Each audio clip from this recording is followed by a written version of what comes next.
eating lots of sandwich. Get started. So thank you again for coming to the bsac seminar. Today we're happy to have back at Berkeley Dr. Tang, who received his Ph.D. degree here from Berkeley.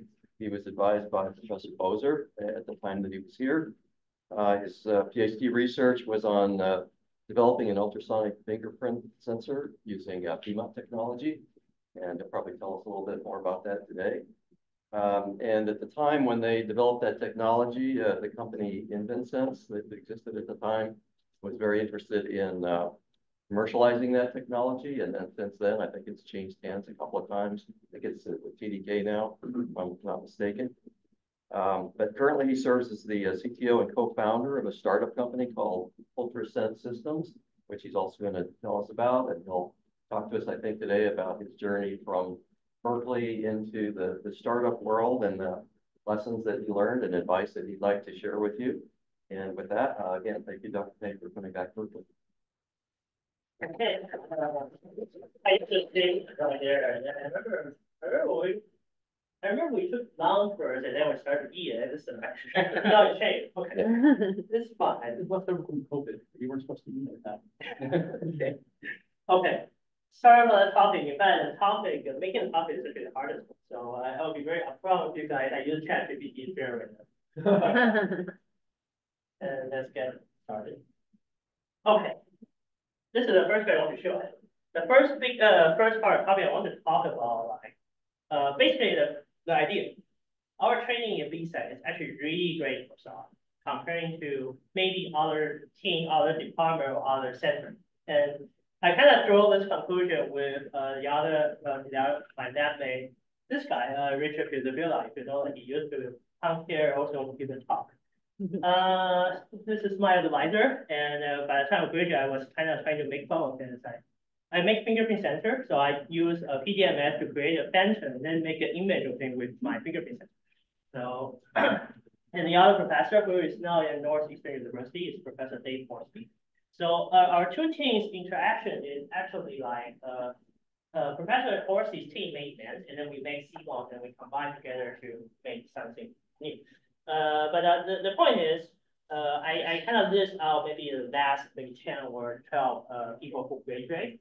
The people in bold color is the people who is in startup. And just look at the ratio. It's actually, this is actually a bit crazy. Wow, that much. And in fact, I didn't even list out the people who used to be in startup and now it's not in startup.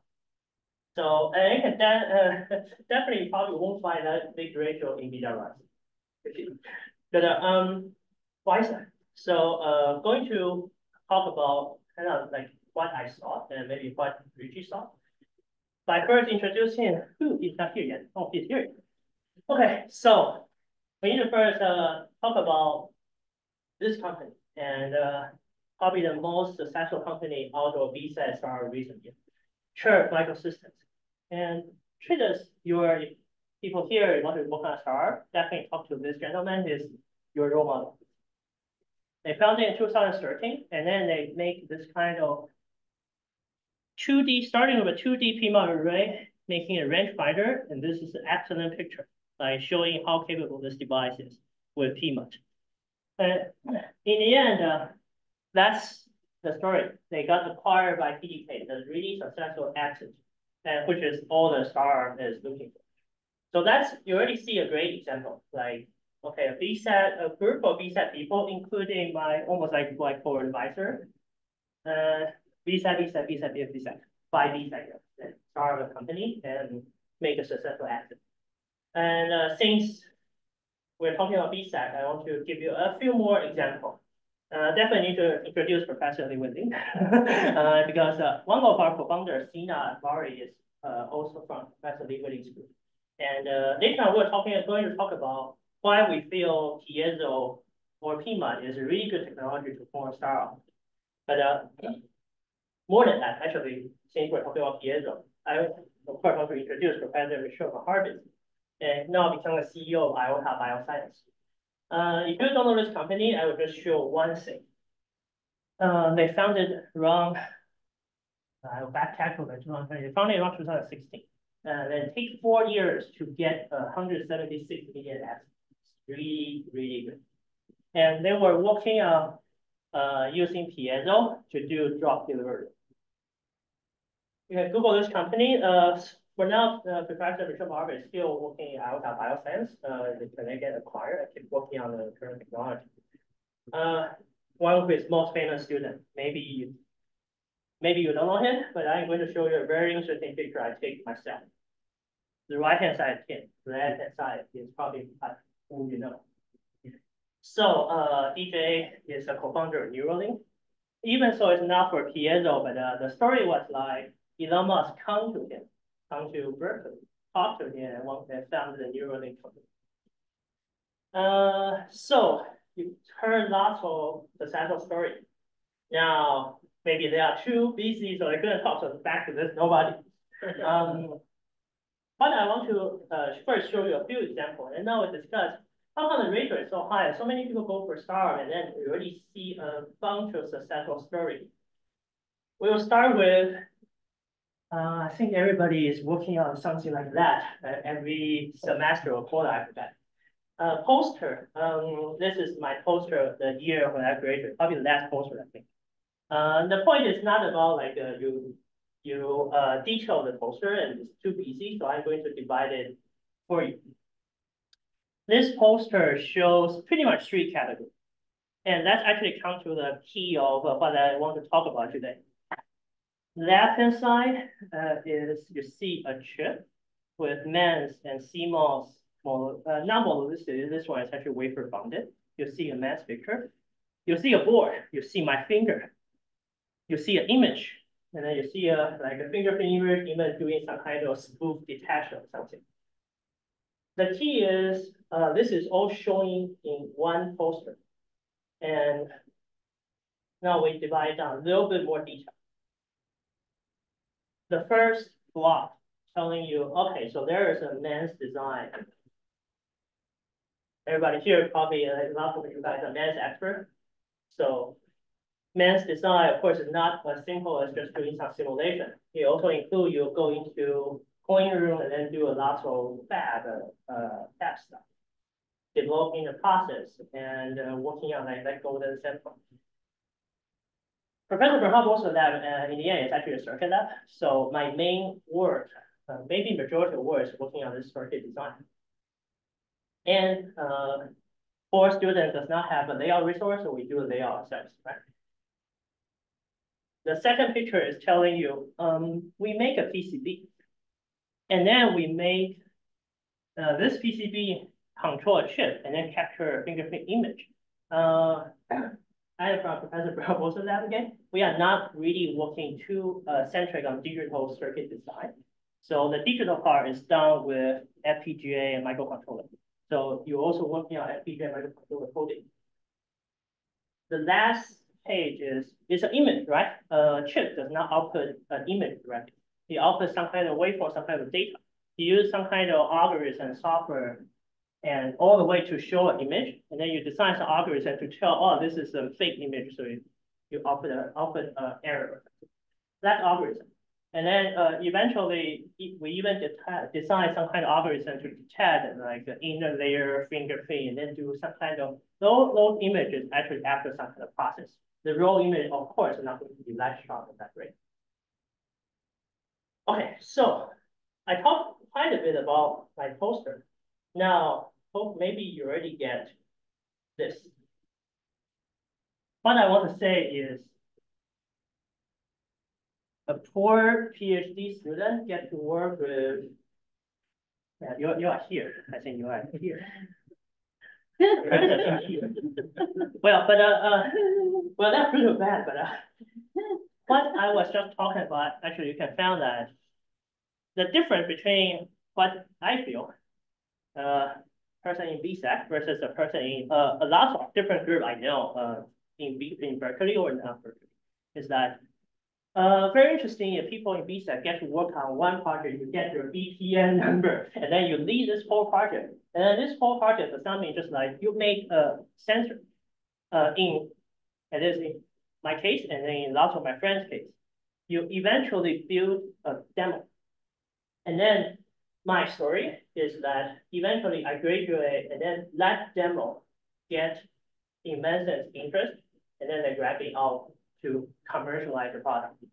And then that demo made me know our current CEO, who was the VP of operational in that sense, and then grabbing our star. In order to make, see, I keep emphasizing that demo. This is all the knowledge you need to learn, right? So single PhD student, you handle the whole project. That's actually what I saw. I don't know. I think it's still true now. But a single bsac handle the whole project. You get to learn, or forced to learn lots of things. But on the other hand, of course, everybody is like only have 24 hours. So the training we got, I feel in bsac is that because you are a single man working, single woman working on the whole project, you learn very broadly. And later on, I'm going to talk about broad is actually a really great feature or a great attribute if you want to go for a startup journey. Because you can just think about it like that. Or actually, maybe I'll just use this page to talk about it as an example. So this video is the beginning of UltraSense. Okay, so it's basically just showing, hey, I touched the middle of the sun region of the iPhone, okay, maybe 6 or something, very old iPhone, back in 2018, right? And then you see the LED is lighting up. Now, you can imagine I was using fingerprint sensor as an example. Of course, I couldn't show you the real schematic design for this demo. But you can imagine, again, sensors, and not yet ASIC, you don't have money, but you get to prototype the ASIC with all kinds of discrete electronics, and then build some kind of, write some FPGA code, write some algorithm, so detect when there is a finger press, and you turn on the LED. So how UltraSense is funded is basically, I take that demo with our current CEO, Mo, and went to our founding VC called Amit Shah. Amit Shah is the founding VC of UltraSense. So a little bit more story about that is like, so I walked in with our current CEO, Mo. And then for the whole hour, I talked for 5 minutes, and then I showed the demo. The rest of 55 minutes is all talking between Mo and Amit, talking about, now, okay, I saw the demo work. So I will give you X million, and I take you X% of percentage. And then Mo is like, no, X million only give you Y% of percentage. And then I fight for 55 minutes. Okay, but what I want to tell you is like, I only talk for 5 minutes. The reason why I only need to talk for 5 minutes is because of that demo. So a number I heard from Amit, how many pitch VC need to hear per year? 1 per 3 days, 120 pitches per year. So the reason I want to tell you is that I want to emphasize how important good demo is, because VC does not really have time to dive too deep into technical. And then demo is the best thing to show that your solution will work. Of course, they will do that due diligence over those 3 days, but it's not like technical part. They will look at a business perspective. They will look at how much you can sell, how much your business plan, and then how much, if I invest on you, how much I get, how much is my return. Lots of things you need to do, right? But as a technical guy, maybe, or when we graduate, if you want to start a career as a technical guy, building a demo is really important, because this is the easiest way to show the VC that your solution works. Please invest on myself. And so now learning, building a demo. I already showed you my poster is actually I think it's pretty good illustration about to build all the way to a real-time fingerprint sensor demo to get immense interest and then make it become a product. And then also to make a demo to convince my current company's VC so we can found a company. It depends on all the training I got in bsac, which is a very broad training. I get to work on everything because we remember that PhD comment, you are a small guy working on everything. Well, it's hard, it's tough, but it's fruitful. I can ensure it's really fruitful. So if you really want to if you have some kind of startup or like you want to do something different, try to learn as broad as you can. And that's the kind of first learning I learned through if I review all the kind of past history. And then I already talk about how important building a demos. Now, that's the beginning, the first step of startup. Later on, for my past, maybe already 5 years, I can tell you, if you look at my LinkedIn, I post whichever I work on. And then starting from sensor design to ASIC design because I speak Mandarin, in 2019, I fly to China every month because I serve as a sales. So I even do sales. And then, of course, the 60% of the technical team is recruited by me. So I also kind of do HR because, by the way, a lot of companies like that because hiring requires you have a solid understanding about what people need right now. So lots of the time it's hired by technical people, not really a real HR. But anyway, that's when the company starts. And then at the very beginning, when there's no software people, I also designed the first firmware and software for the first demo van. So that's the difference between corporate and startup. On the corporate side, we also have actually lots of friends in maybe big companies, Apple, Google. So I have a friend who is a 5-volt LDO guy in Apple. Means he worked for 10 years only working on LDO and 5-volt LDO. But somebody is, well, of course, get paid well. So, but that's two extreme examples. And corporate, lots of time you'll get to fall into you work on a specific topic for a long time. Startup is you want to do multiple things because you don't have the resource. When you start, you only have one technical person and build a demo. Everything just needs to be 60% good enough. So the training or the mindset is you need to be able to switch topic very soon, very fast. Okay, now second part, why piezo? I list all those companies they were working on piezo product and actually a little bit more. These three companies not from bsac, but they are all working on piezo. And then majority of it is MEMS. So it looks like MEMS and piezo does create lots of startup potential. And I'm not going to show in our company why we think like that. With this map, I don't know, lots of people, especially working in clean room, probably really afraid of this map. Or maybe not yet. This is the wafer map, and it is basically showing you the yield of the wafer. Whatever is red color is the part with just failed the test, and the green part is pass the test. The yield over this diagram may be 60, 70%. So why I show that? So the reason is if I review kind of our past history, I found that we actually get a lot of benefit from piezo due to the high yield of our application.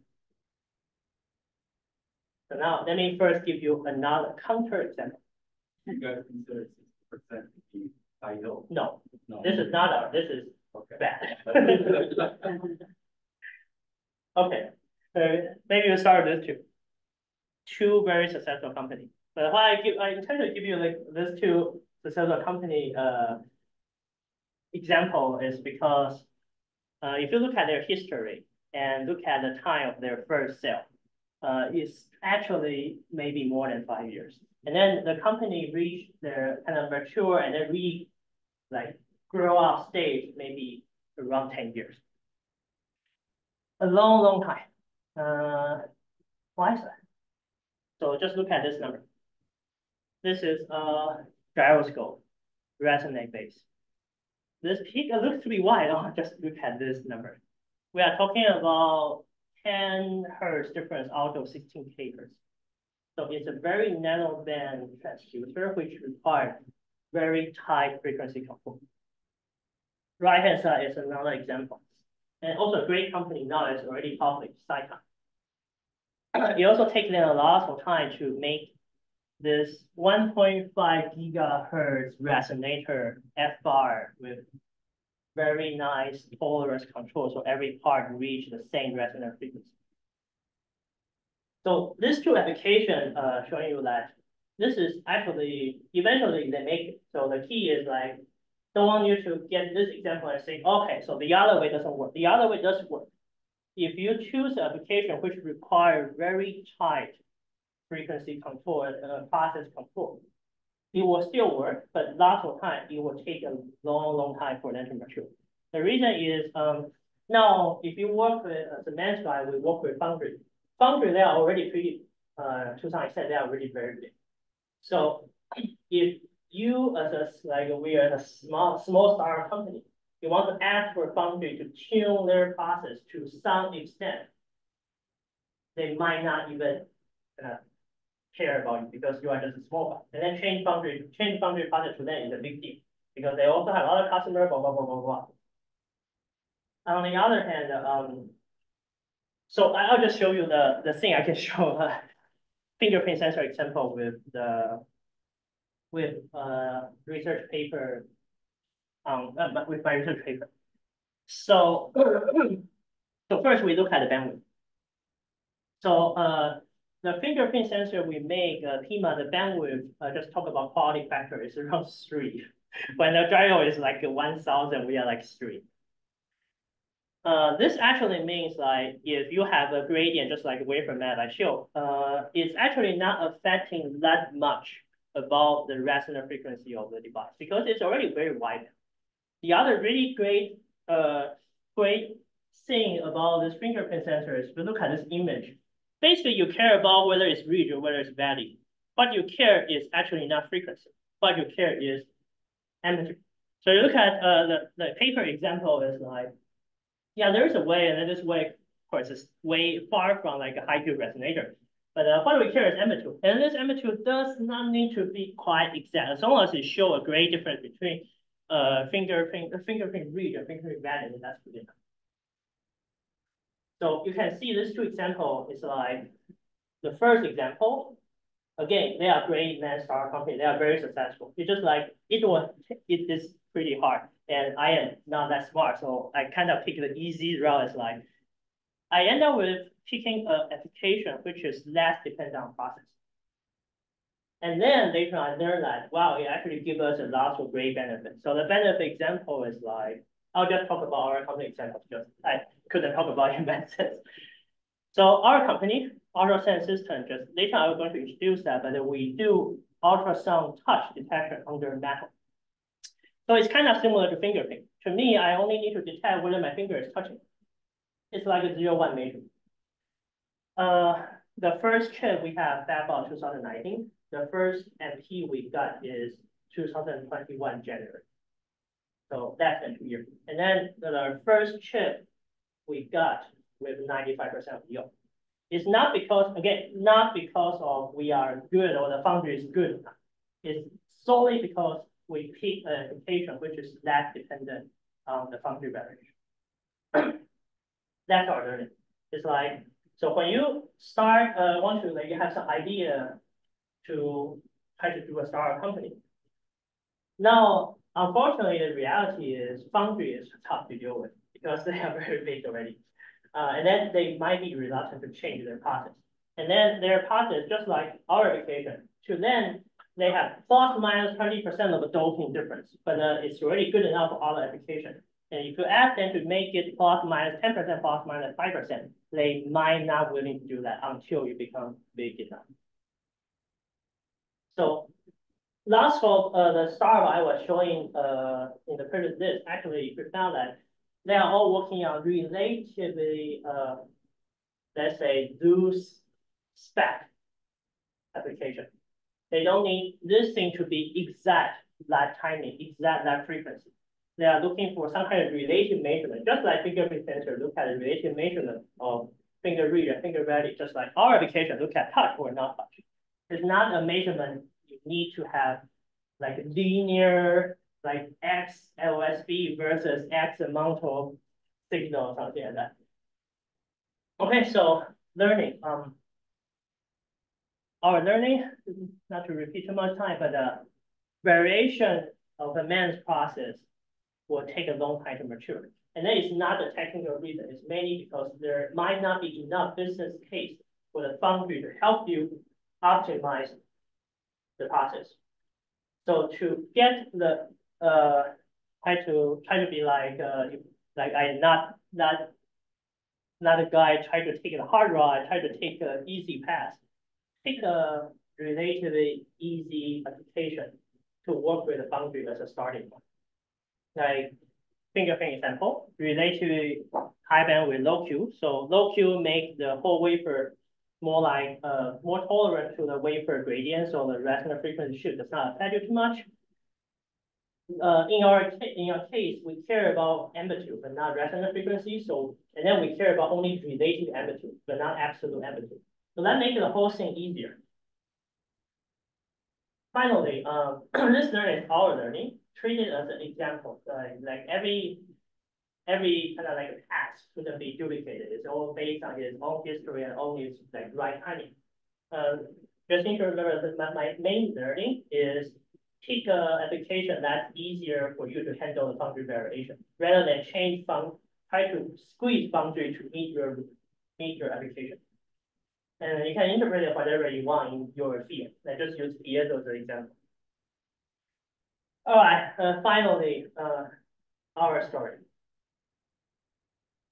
This is our management. I will put it in simple. 3 bsac guys, 3 in-band guys. And a little bit more detail on company. We founded around this date, and then I make that date into our company Wi-Fi password. So everybody remember. So far we raised 24 million, and lead investors Argument Venture and Bosch Venture. Everybody know Bosch. Argument is the founding investor for Inventus. Our company, we make a single monolithic chip to do piezo, touch, and force sensing, which we'll talk about later.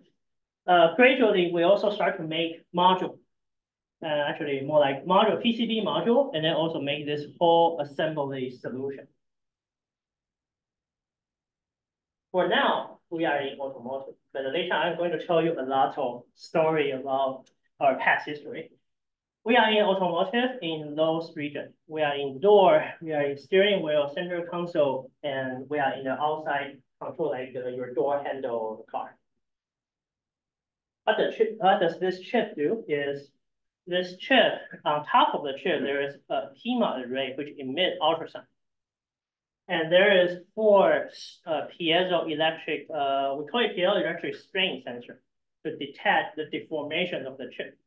When you attach this chip to any kind of surface, and then especially we like metal because metal is something like other solution couldn't do.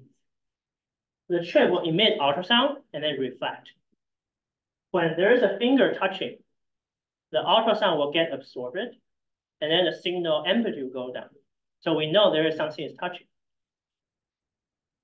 When your finger is pressing, it will generate some kind of deformation. This deformation will propagate to the chip, and the chip piezo layer sense the deformation. Then, based on this strain deformation, based on Hooke's law, you can back interpret how much force you need to, how much force you got on the step. So this single chip becomes like, it's a chip to do both touch and force detection. So when you put this chip on the back side of any kind of material, especially metal, you make a so-called virtual button. Now, so that's a good part. Let's talk about bad part first. First, show you the video. This is our first design win. Buttonless one. You turn to the side. After you first press, you can see there's no button on the side. And then I keep just pressing it and then use it just like a typical mechanical button. If you look at the side of the phone, there is a notch to separate it, just like your volume plus and volume minus is separated by a notch. But a volume minus and volume plus does not have any kind of cutout, because this, our chip is inside the midframe detecting the touch and force of the button. There is some kind of serrated pattern to show you like where this button is. This button is a power button. This phone is the last LG flagship phone. So the dark part is this. Every time I talk about this, I feel sad. So, and I get a very interesting journey is like, what's the date? We found it around, I would say more like 2019. 2021, January, we got the design win. We started to ship parts to LG, and as it's in COVID time. I fly to Korea, stay in LG without any quarantine, by the way. So, and we can talk about it later. This one couldn't be recorded anyway. So, where are we? Okay, so the story is like LG, actually their mobile business has been kind of losing money. So around January, when we start mass production, like we ship millions of chips, but around February, they suddenly say, stop, everybody stop. And then we were like, what the hell is that? And then on April, they decide to exit the phone business. So this is my first experience is design win, but project fail. And I think this is a very, very experience, like among all the even people working in a big company, first experience, design win, project fail. Okay, but then there are more story on that. So by the time we are all focused on this LG phone, and you can see our solution, yeah, it's pretty good in mobile. It's because mobile they are trying to duplicate this button application in metal, and there's not too much of good solution in metal except for UltraSense. So that's a good application, but COVID, and then the COVID actually made all the mobile phone companies become conservative. So this is kind of like a trend you couldn't alter. Just like you couldn't do too much to the boundary, like you couldn't do much to the chain. So the trend is mobile lose interest. So after this phone, we actually found that, oops, there is no too much company interested in virtual bottom anymore because they were like, oh, COVID hit, and I need to go back to my base model, and base model is not going to use any new technology. Okay, so now you are in your company feeding maybe by the time we're 20 people, then as a CEO, what do you do? What we did? Fortunately, there's a trend. By the time, there's also like high boom of Tesla. Look at the interior of Tesla. How many mechanical buttons you can find? I think pretty much only this roller. So by the time, there's another trend. The trend is this minimalistic design for electrical vehicle. In fact, around 2020, we kind of already smell that trend, but we are kind of getting pursued by all the car companies that, hey, why don't you make a solution with us, but not mobile. But by the time mobile is a poison apple, like the quantity is so much, we want to work on mobile. But at 2021, this trend even become like way more like not severe, but way more like stronger and stronger. More and more people approach us, including because Tesla is like very close to us, right? So as a company or as a startup, of course, we need to do this. Completely shift the direction. And lots of the time, for a big company, this most likely won't happen. Big company is not going to say, oh, we are going to change the whole company direction within, like in our case, a year. But also sure, this is the kind of like the strong part of startup. It's a small company. I mean, everybody, we need to survive. And survive, now the trend is like that. Again, you are never going to change this time. This is the world trend, unless you are Elon Musk, right?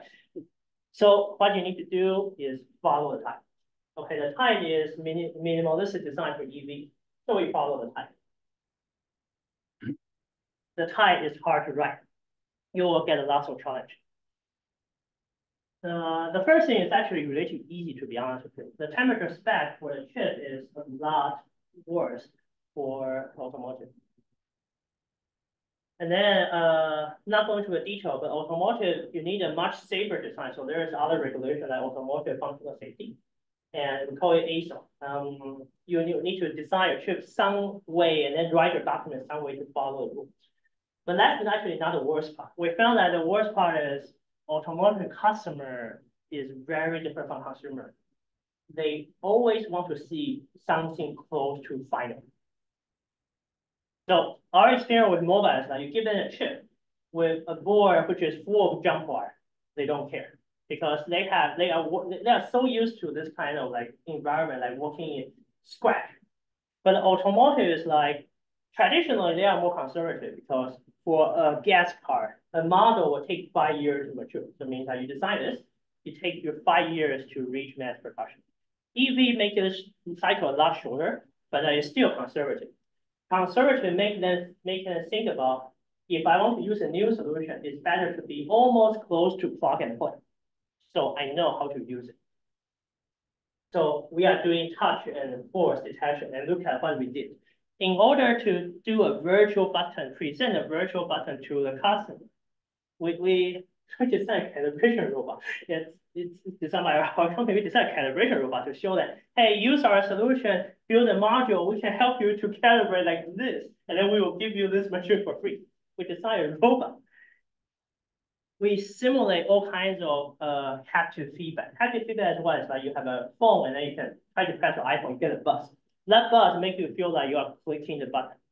We are doing the sensing part of this, but the automotive customer, they want to see the full solution. So we are forced to study a lot of haptic feedback, all the way to build a demo that include haptic. Even worse, we even study backlighting. So it's like, okay, so you want to make a virtual button, this virtual button need to be light up. So people know what the button is there. They don't like just some kind of logo edge on the surface. So we study the backlight. We even do the backlight uniformity test. Remember what I just said is like the training of bsac, what I really appreciate is like you get a lot of broad learning.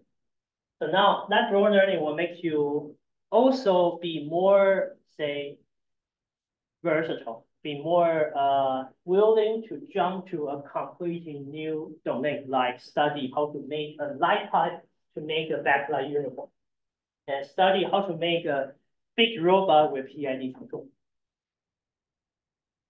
Now where we are, we have steering wheel, we have panel, and we have some kind of plug-and-play solution. I'll go into that pretty quick because I really want to show you this page. Now, 2023, and that's actually 2024, we are in a car. And that's kind of how like you feel like within 2 years, we completely changed direction. And now that we are riding the tide, feels really good. This is a Korean car maker, which actually will get sold in the US. I think I can talk about it. If you look at our company website, it's actually written. This is Hyundai Genesis. So Genesis is a Hyundai Kia motor company, like their high-end model. Hyundai Genesis car. And the car is here. And we are in several models of Hyundai Genesis car. This one is, sorry, we couldn't see that. The driving wheel is, no, this one. Driving wheel is made by us. This one is a Chinese car company. It's called FAW. So we are in driving wheel. This one is another Chinese EV. We make the module for the charge for door. Learning, quick, really quick is everything. Like as a startup, your strength is compared to a big company, you can make decisions in a day, and then you need to make a decision in a day to survive. So you're comparing, think about if the big company tries to do what you are working on, then you are doomed because you are never going to beat a big company. But what your strength is, a small company can always change direction really quick. Within 1 year, we changed direction to automotive and then start the design win process. Within 1.5 years, we got into automotive. We talk about broad learning. So this is also the thing is like by the time when we suddenly change direction, unfortunately lead by mostly me and Sina. And then I jumped in to study automotive electronics. He jumped in to study the light guide design. It's completely new stuff for us. But because we are used to it. We are 4 Ph.D. students working for seasons, right? So, but that's a good thing. So even so now maybe it's painful, but it will get you, it will be very fruitful. So it makes your mind can become like really used to jump into new stuff. And then, oh yeah, really seriously, refuse to say I don't read. A lot of things that if the first thing you think about, I don't know. I think 90% of the time try Google it and then try to talk to a friend. You probably will get at least at the minimum 20% of the idea.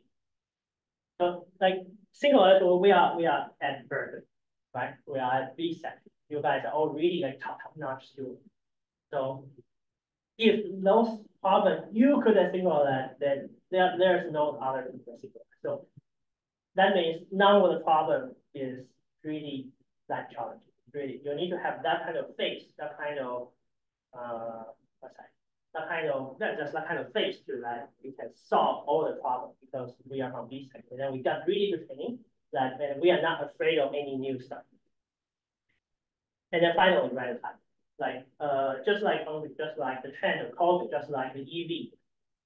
Unfortunately, the trend is controlled by the whole world and the multiple government, I would say.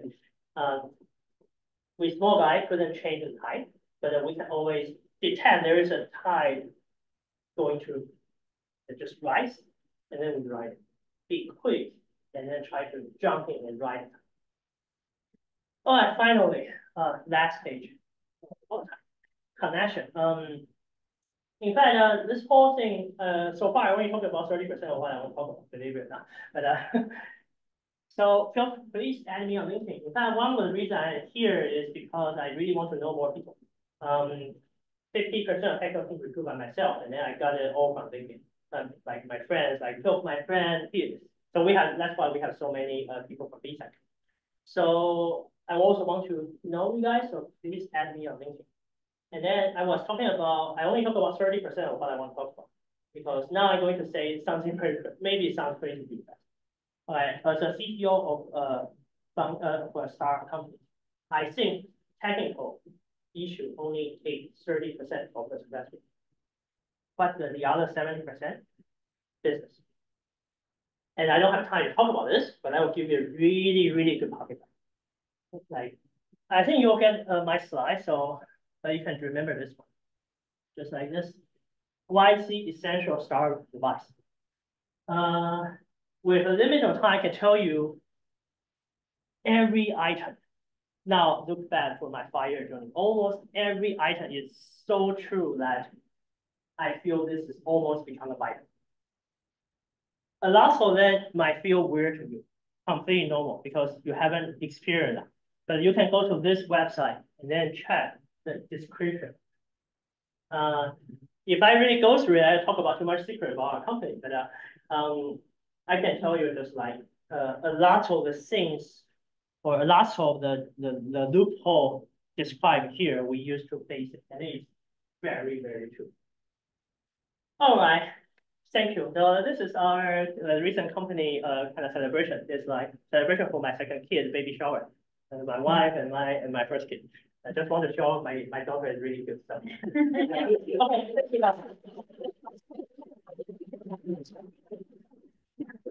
All right. Very good. Thank you for the talk. It's very impressive to see how you pivot to auto in just 2 years and you product. My question is about also you see with like BMW, right? That folks consumers don't want digital displays, they're moving back to the buttons, and just EV demand in the US has sagging and not meeting expectations, right? So is there an next pivot? So I can actually give you maybe 2 to 3 answers. So first, BMW, right? In fact, not even BMW, even Tesla is trying to do something similar to that. But what they are doing is actually not moving button from display to a physical button. But the argument now is like they want to move the button out from display, but to other place, but not necessarily to be physical button. The reason is they start to find that if I want to adjust the air condition like strength, and I need to go to 2-layer of manual to click it, and it's really, really like annoying. So I try to make some kind of convenient button out, but they still want to keep the design looks minimalistic. So there's a keyword in recent years called ShyTech, SHYTECH. It's basically like people are trying to make some kind of cover layer, which is like until it's light up, the button does not show up. So they try to move some button out, but they start still trying to make it virtual. But they are trying to hide it somewhere else, but whenever you try to press it, it's still there. Second question is EV start to try to become flat. True for Tesla, not true for BYD. I would just stay to that level, right? I mean, but in China nature, we are a startup company with big customer. We of course want to pursue everybody. So the EV trend, in my opinion, EV trend is something not even driven by consumer. It's driven by government. So the EV trend won't stop. There will be still more and more EV trend. Maybe you'll become settled, but to people or to the OEM, the trend of they want to make EV look different than traditional gas car is still there. And the easiest way to make EV looks different than traditional car is by electrifying. And that's kind of the time we are running. So I think that's the two questions. So as you mentioned, yeah, in 2021, I guess, your like #1 customer basically cut you off. And so very rapidly, the trajectory of the company changes. So I wonder how big was the company by that time? Did you have to do some layoff to reorganize? Or the other question is, I noticed that both like LG and this car company, both Korean companies, did you guys have some connection to Korea or introduced through some VC or? We start recording. No, I can answer. It's actually before there. So we are in 2021. I think we have around 25 to 30 people. We don't need to do layoff because by the time when this news kind of goes out, a bunch of my friends got burned out and then they left the company themselves. It's really tough, really tough. I think we lost the major circuit guy and the major software guy. And they are both my friends. And one of them is also from Berkeley. The other guy from Stanford, actually. So yeah, that's why we didn't make any layoff. But of course we need to downsize because we need to survive. And do we have any connection? Yes. And then actually now one of the learning is like the first sale is always really hard. Right? The first sale of every startup company is really hard. What I can say is I probably never see the first sale is without any connection. I mean, but it's kind of natural if you think about that. I mean, you are completing your company with no track record. How do you convince another company to use your product? It's because I know you. I know you are not going to mess me up. So connection becomes kind of like, yeah, it's very important, yes. So that kind of translates to thinking about building your own company. Try to find, like in my case, I got lucky. I got picked, almost got picked by my CEO. It's like, hey, come to work with me. And he has the connection because he worked in industry for so long time. But if you want to do a startup, you kind of found those kind of guys, and then try to pour some like great professors in board, then they can definitely help your organization.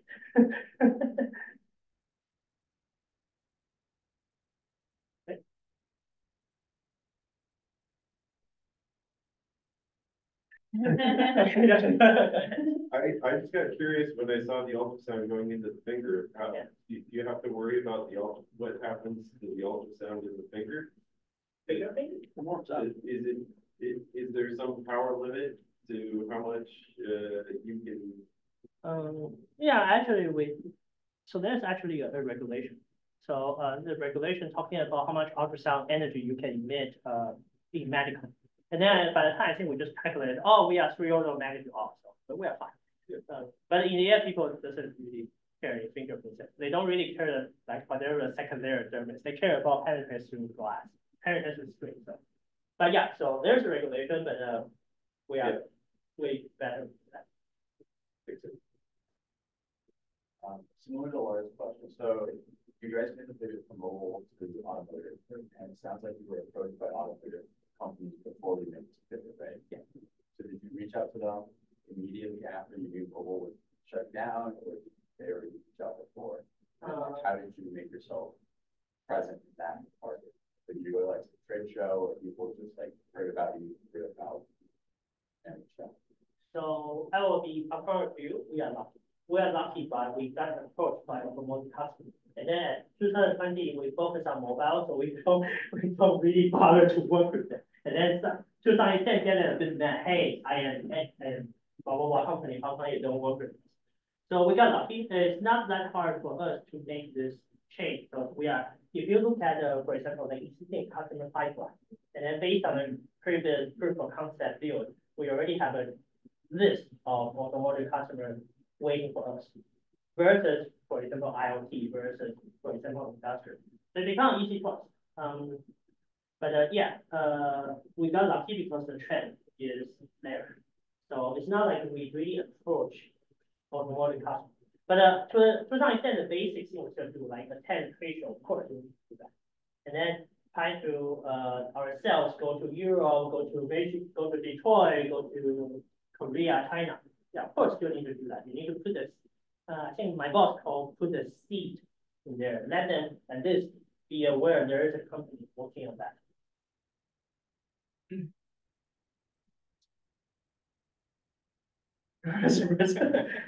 I thought the mobile application is still very interesting. It's just the trend is not there. Can you comment on that? And also, second question would be, how about competition, either the same technology or other technologies? Actually, the second question we can talk about for 15 minutes. That's my job. I analyze the competitor. But first question, mobile trend is between coming back and not coming back. Depends on one company decision. I'll put it this way. So I think Professor Lee already know what I'm talking about, but I'll just give you one fact. So Google iPhone 15 Pro solid state button. And you can find a lot of story on that. So I'll just talk to you what you can Google. The rumor says iPhone 15 Pro was going to have a solid state button here.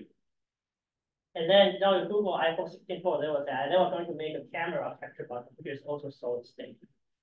So that's a fact you can Google. Now the second fact is everybody will follow Apple in the consumer. So every mobile company will look at what Apple do, and then they will do what Apple do. And then this is all rumor, and Apple is a very, I would say, perfectionist company. Like they have lots of perfectionists. They are not going to release a product until it's 120% proven. So it takes time.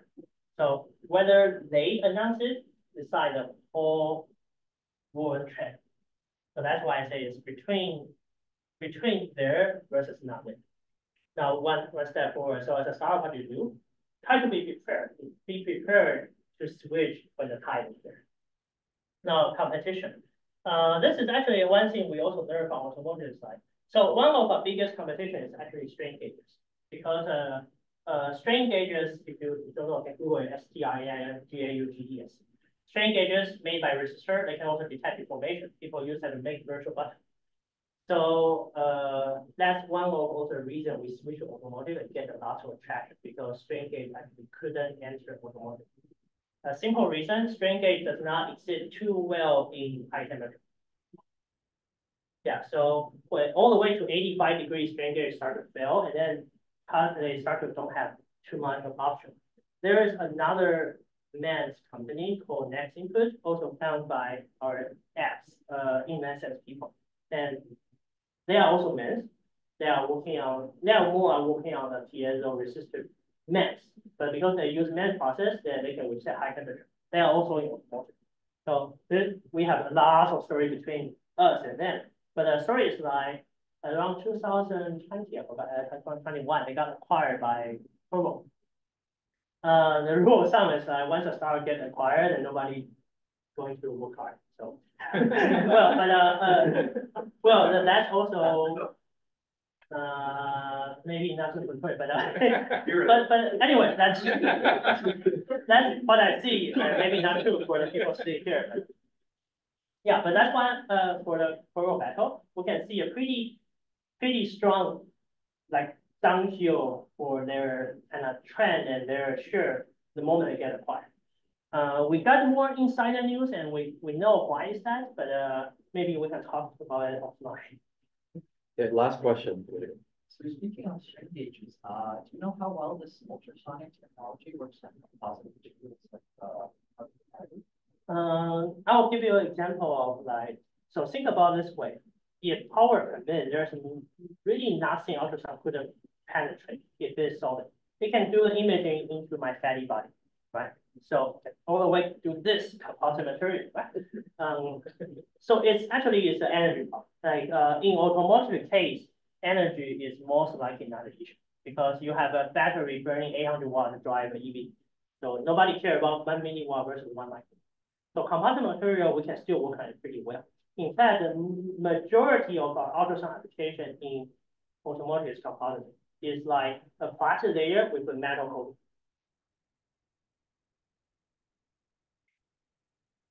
Okay, let's thank our speaker again.